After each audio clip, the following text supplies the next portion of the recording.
The Belgian arms dealer claims to have a series of tanks that he wants to bring to Ukraine.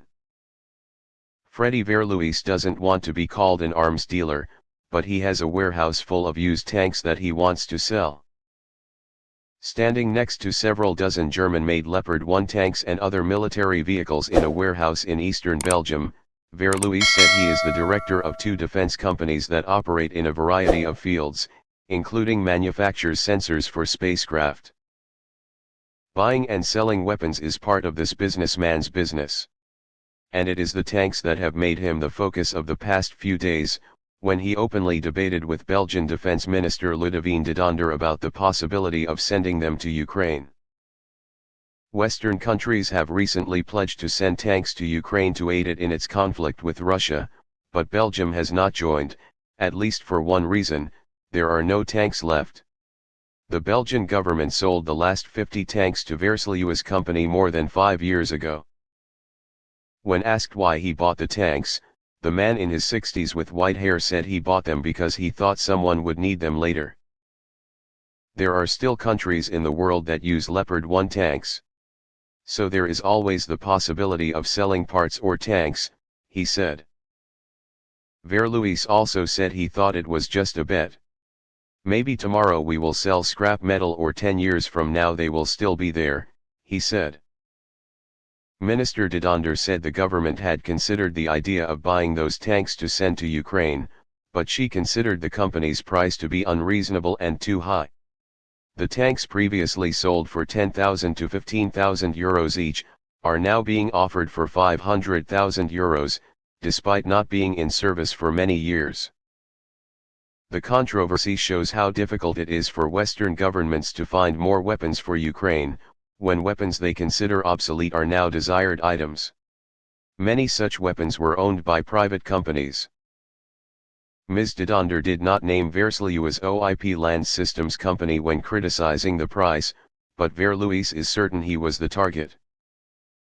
Verluis publicly criticized the minister's statement, thereby helping people better understand the operation of a business that always kept its name. Verluis said his company bought 50 tanks for about 2 million euros and only 33 were usable. This means that the price of 33 cars goes up to 60,600 euros each. He said the selling price ranges from a few $100,000 to nearly 1 million euros, but will include replacement parts. Those components can be very expensive, he says. As the controversy heated up, Verluis allowed reporters into his warehouse on the outskirts of the town of Tournai. It was like a military hypermarket, with rows of dark blue Leopard 1 tanks and other military vehicles, and shelves crammed with spare parts and belts. Verluis claims refurbished Leopard 1s can be ready for battle in a month, much faster than ordering new models today. Still worth it?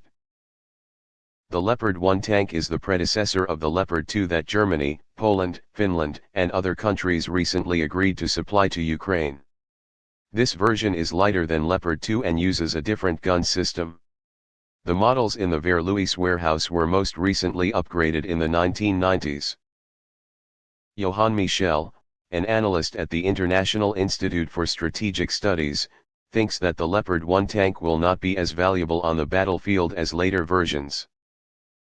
However, the researcher thinks they can still be useful when dealing with older Russian tanks and supporting infantry units, especially if they are refurbished to a high standard. If Belgium does not buy these tanks, another country can buy them for Kiev. Verluis said he has discussed it with many Western governments. Last year, Britain bought 46 infantry fighting vehicles from a private company to supply Ukraine and has sent engineers working around the clock to upgrade, Verluis said.